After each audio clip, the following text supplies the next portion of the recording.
ปอโทษพี่น้องเนาะมาพ่อโอ้แม่นอีหยังอันนี้เฮ็ดบดบ่เฮ็ดบดตายพี่น้องเอ้ยโอ้ยอันนี้ก็เฮ็ดบดคือกันบ่เนี่ยโอ้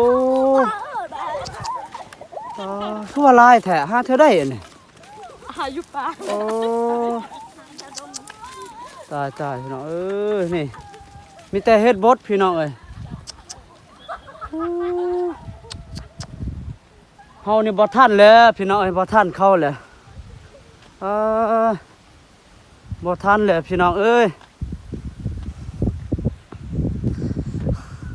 หากะขึ้นมาบางอย่างนี่พี่น้องเนาะ